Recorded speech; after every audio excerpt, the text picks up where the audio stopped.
Still in pain? Not really. No? Good. Morning, Pez. Morning. Yes, Joel. Chadders? Joel, Clev, Obbo. Sorry, you're the three closest to me. That goal is coming back, please. Hammy's just gone, yeah? You need to connect with the young people that you're dealing with day in, day out. There needs to be a human side to it. I think they need to see my behaviours as normal, not just a coach-athlete relationship, but I think they need to see me as a person and me as a human. We've got a good spine. Very young squad, aren't we? Very young squad. We only have a young squad in general as well, don't we? Yeah. Been young all season though, if you think about it. Not had loads of second years in. Doing very well though. So September is Mental Health Awareness Month and Suicide Prevention Month, which is a really, it's a subject close to my heart, having lost my dad to suicide as a teenager. So I think over the course of the years it's just something that I've been really aware of and tried to raise a little bit of awareness in my own little way via social media or doing stuff like this to try and help a little bit to again raise the awareness of suicide prevention. I was 19 years old and my dad took his own life, so it was obviously a massive moment in my life and my family's life to go through that as a young person, and yeah, it just kind of shaped me, in good ways, but also in not so good ways as a young man, having to go through that and deal with that inside my own head and try and make sense of it was really tough, especially as a young person. But I think as I've got older, it's something that has really motivated me to try and help young people. And I think with the role that I'm doing now, it's got potential to be a really impactful role to young people's lives. Bravo. Okay. Welcome back, mate. Thanks. Yes, Dan, you okay? Yes, Jade.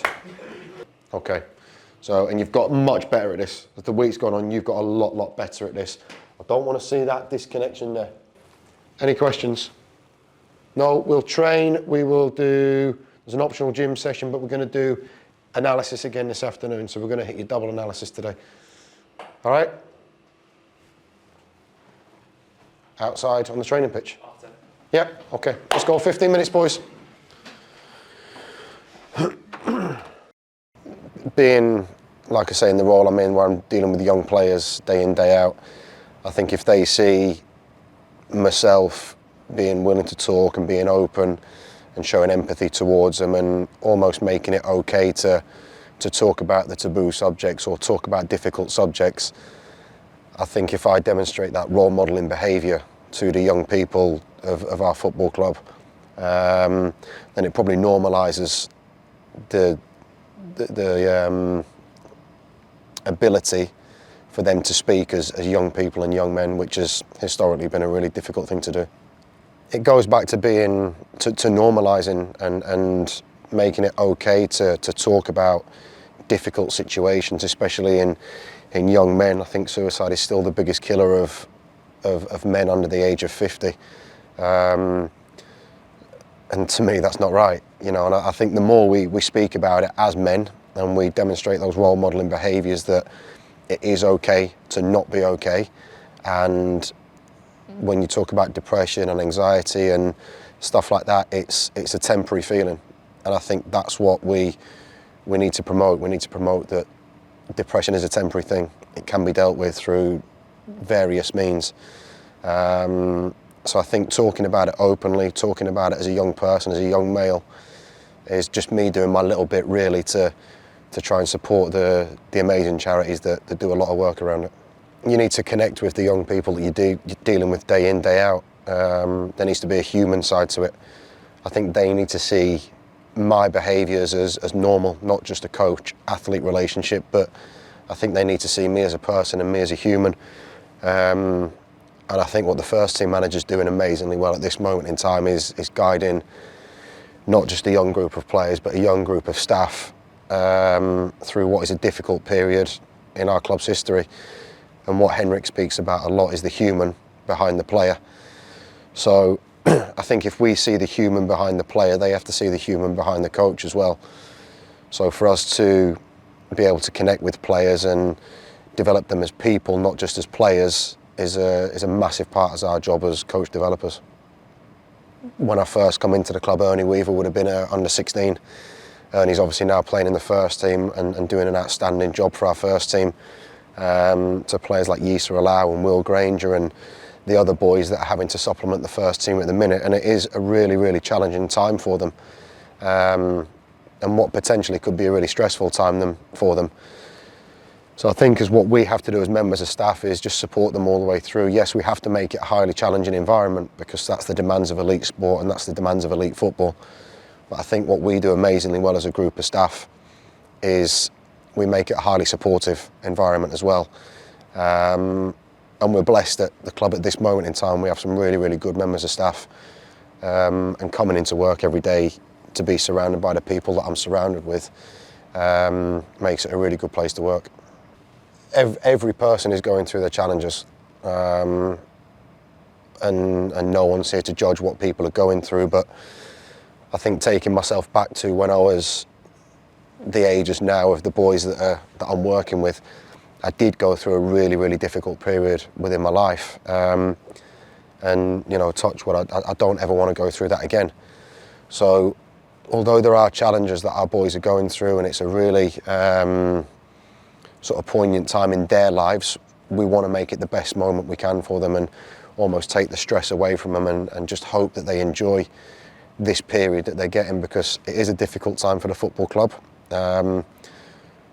But in adversity becomes opportunity, and I think our young people and our young players at this club at this moment in time are doing an outstanding job for our football club. They call a leopard with a photocopier. Go on. Copycat. A copycat. John, that's the joke of the day, innit? You just looked at it, hadn't you? I told you. My biggest learning, having to go through what I went through as a young person, is I didn't get it right all the time. In fact, a lot of the time I got it quite wrong in my behaviours when I was a younger person. But I think that shaped me in what I am as a more mature adult now. So I think all I'm trying to do is maybe use my lived experiences of what I got right, but also what I didn't get right as well. And I think trying to shape the young people that we have in and around the club by maybe learning from things that I didn't do okay, is trying to shape them and put it into them of maybe how they should act moving forward in their lives. There was a really simple message that I saw on social media, and it said, "Tomorrow needs you." And it does. So my message to young people who are maybe going through a difficult time is, it's okay to not be okay. You know, and that's not just a slogan, it is okay. It's a completely natural feeling to not feel okay at times, but I think what you need to understand is it's a temporary feeling and it will subside and it will go.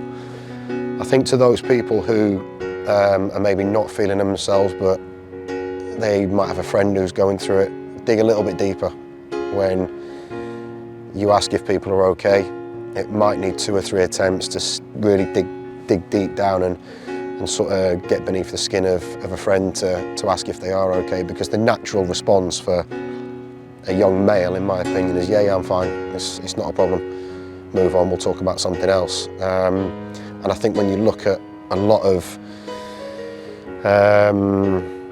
sort of reports when you see someone has maybe taken their own life or committed suicide, is, well, he seemed completely normal the day before, he seemed completely normal when I last saw him. And that is normal behaviour. To young men, as we mask things, we put things to the side, we try and deal with them in silence, and it's not the right way to deal with it. You need to talk about things, and we need to normalise talking about things. And like I've said previously, if the young players here can see me openly talking about things that I've struggled with in life, then hopefully it normalises things for them also.